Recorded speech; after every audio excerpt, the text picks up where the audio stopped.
अब देखते हैं इसमें हार्मोन्स।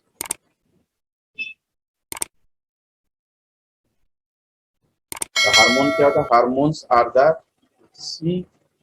सीक्रिएशन of endocrine glands. क्या होता है हार्मोन्स? आपका क्या होता है? सिक्रिएशन ऑफ इंडोक्रीन ग्लैंड्स होता है आपका हार्मोन्स।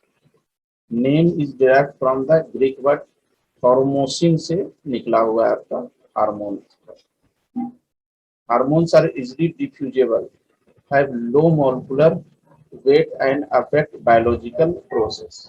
मतलब हार्मोन्स जो होता है बहुत आसानी से आप उसको डिफ्यूज कर सकते हैं, इसके मॉलिक्यूलर वेट भी लो होगा और बायोलॉजिकल प्रोसेस को भी अफेक्ट कर देता है। Hormones are normally derived. Hormones किससे डिराइव होता है? Amino acid, peptides, protein and steroid से आप हार्मोन निकाल सकते हैं।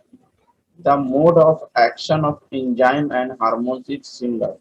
मतलब जो एक्शन एंजाइम के साथ होता है वही एक्शन आपका हार्मोन्स के साथ भी होगा।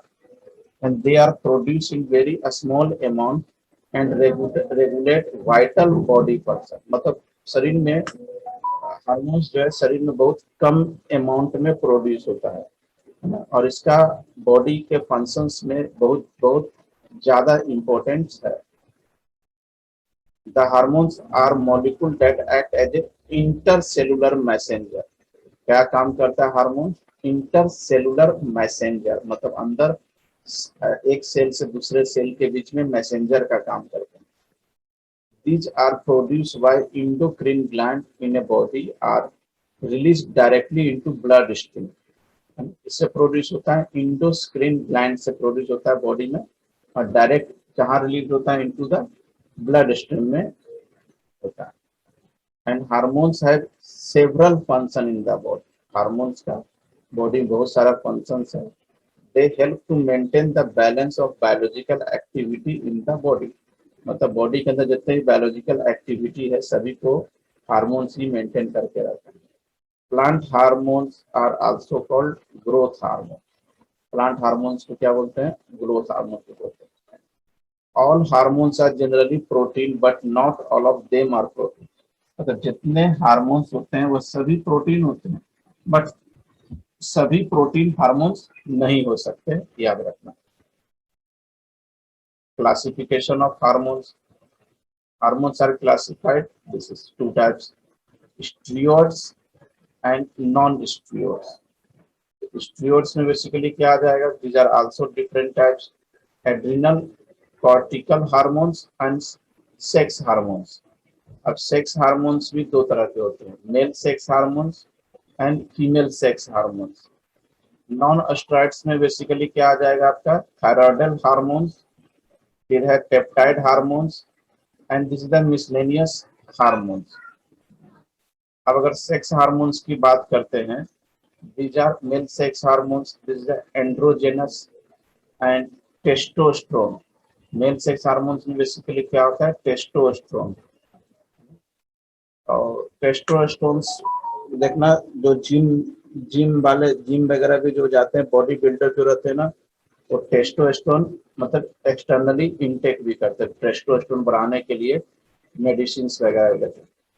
फीमेल सेक्स हार्मोन्स की बात करें तो these are the estrogens and this the gestagens होता है। अब जैसे टेबल के फॉर्म में समझे sex hormones, organs of the secretion and functions की बात करें।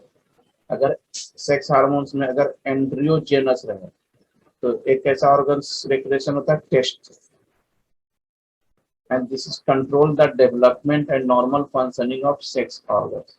इसका काम क्या रहता है? Control the development and normal functioning of male sex organs के डेवलपमेंट एंड फंक्शंस को ये क्या करता है?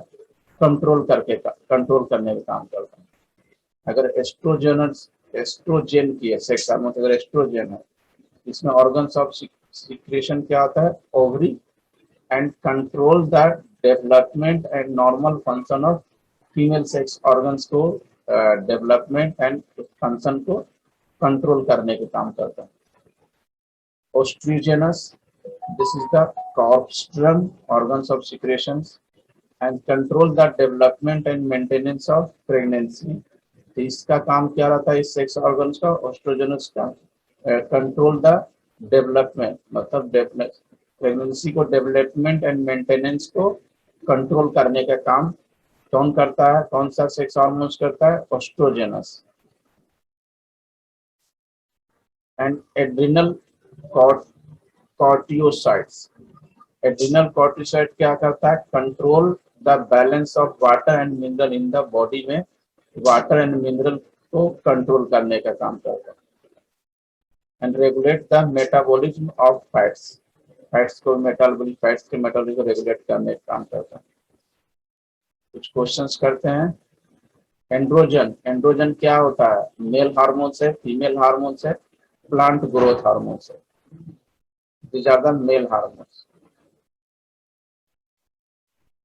टेस्टोस्टेरोन की बात करते हैं, बहुत ज्यादा इंपॉर्टेंट है, जिम वाले जो जाते हैं रेगुलर बॉडी बिल्डिंग करने के लिए उनसे पूछें, है ना।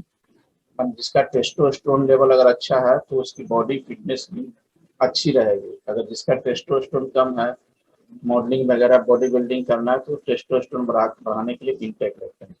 It is the testosterone basically क्या होता है, it is the principal male sex hormones produced by testis. इससे प्रोड्यूस होता है बेसिकली टेस्टोस्टेरोन, टेस्टिस से प्रोड्यूस होता है। And this is responsible for the development of male secondary sexual characteristics such as deep voice, facial hair, a sturdy physical nature। ये सब जितने भी कैरेक्टरिस्टिक्स है सेक्सुअल का, मेल सेक्सुअल का, उसको डेवलपमेंट में टेस्टोस्टेरोन का योगदान है। अगर टेस्टोस्टेरोन अच्छा हो तो ये सब डेवलपमेंट अच्छे से होते हैं। This is the synthetic testosterone used to promote tissue and muscle growth करने के लिए सिंथेटिक टेस्टोस्टेरोन बताया ना। जो जिम वाले जो बॉडी बिल्डिंग करते हैं वो इनटेक बाहर से लेते हैं, जबकि टेस्टोस्टेरोन बॉडी में ही बनता है। अब estradiol, it is the main female sex hormone. It is responsible for development of secondary female sex characteristics. Estradiol क्या होता है कि female secondary female sex characteristics को डेवलप करने का काम कौन करता है, hormones estradiol. These are the breast development, serial voice, long hair, ये सब के लिए डेवलपमेंट के लिए एस्ट्राडायल सेक्स हार्मोन्स रिस्पॉन्सिबल होता है। This is also take part in control the menstrual cycle. Menstrual cycle को कंट्रोल करने में भी female sex hormones estradiol responsible है। Estradiol this is the structure. अब देखते हैं प्रोगेस्टेरोन।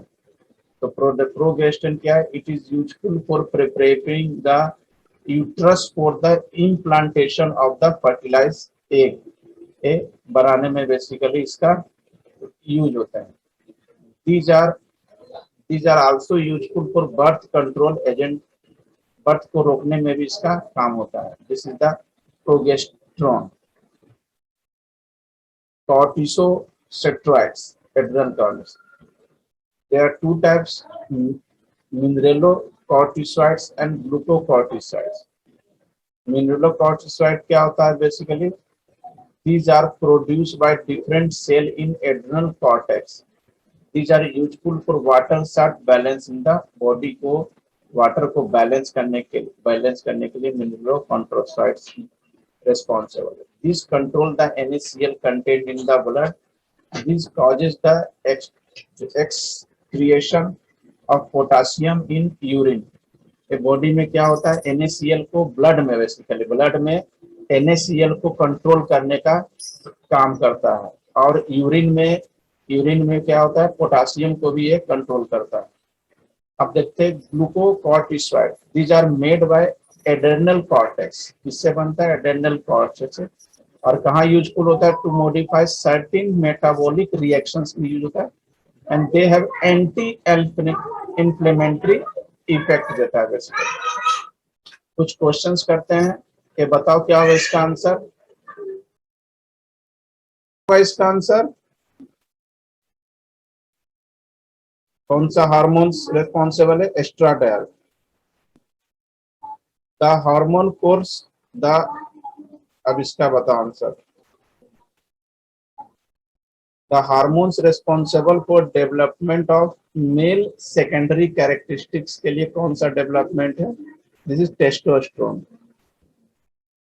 अब नॉन स्टेरॉयड हार्मोन्स देखते हैं, जैसे peptide hormones, amino acid derivative hormones. Most important amongst this is insulin. सबसे मोस्ट इंपोर्टेंट हार्मोन्स क्या है? Insulin. It has great influence and carbohydrate metabolism. It is responsible for the entry of glucose and other sugar into the living cell. तो इसका क्या काम रहता है अपना कि लिविंग सेल्स में ग्लूकोज एंड शुगर को इंटेक करने का काम करता है, and this helps in decrease of glucose in blood. Blood में ग्लूकोज की मात्रा को, एक क्या क्वांटिटी को डिक्रीज करता है basically, and this is therefore complete called hypoglycemic factor. Here are the hypoglycemic factors, and it promote anabolic process and inhibiting catabolic process. Its deficiency in human being causes diabetic mellitus. अब इसकी अगर asteroid body में कमी हो जाए तो उससे क्या होता है? वो डायबिटिक माने शुगर वाले पेशेंट्स होते हैं, इस हार्मोन्स के कमी के कारण ही हो जाते हैं। Insulin isolated from isolate tissue of pancreas from isolates of the Langerhans was the first hormones identify as a protein. तो सबसे पहला हार्मोन्स जो एज ए प्रोटीन आइडेंटिफाई हुआ वो क्या था? आपका पैनक्रियास था। सेंगर वाज अवार्डेड, और इसमें किस साइंटिस्ट? सेंगर साइंटिस्ट को अवार्ड किया गया था Nobel prize 1958 for determining the structure of insulin का स्ट्रक्चर डिटरमाइन करने के लिए। अब जैसे इंसुलिन की बात करते हैं तो it is a peptide consisting of 2 peptide chain bond होता है, 3 SS bond. 2 peptide chain bond किससे रहता है bonded? 3 SS bonds. 1 chain content 21 amino acid, मतलब उसको ए चेन कहते हैं, and other chain contain 30 amino acid, उसको B chain कहते हैं, and sulfur bridge connect 16 amino acid in 2 chain। पहला 6 to 11 of A chain कहेंगे, 7 of A chain and 7 B chain, और -20 क्या आएगा आपका? A chain हो जाएगा basically 9। and these are the amino acid derivatives, these are the thyroidal hormones. These effects are general metabolism regardless of the specific activity. So thyroid gland is known as peace setter of the androgen systems. Site of activity देखें तो the hormones on the basis of site of their activity they divided 2 category में। First category में क्या करेंगे? Plasma membranes, और second all peptide hormones belong these categories। अब इसके example की बात करेंगे तो insulin and hormones pituitary gland, the hormones of other category taken in cell में, अदर कैटेगरी क्या? And current cell new cells भी बोलेंगे, जो कि अपन पहले पढ़ा था। This influence of gene expression. Non steroid hormones क्या है? अभी बताया था इंसुलिन। डिफिशियंसी ऑफ इंसुलिन, और ह्यूमन बीइंग में अगर इंसुलिन की डिफिशियंसी हो जाए तो उससे कौन सी बीमारी हो सकती है? डायबिटीज। तो डायबिटीज पेशेंट होने का मतलब है कि उसके बॉडी में इंसुलिन की कमी है, तो उससे डायबिटीज हो जाएगी। फिर मैंने बायोमोलिक्यूल्स के कुछ पार्ट्स बताए, कल की क्लास में और भी आगे देखते हैं।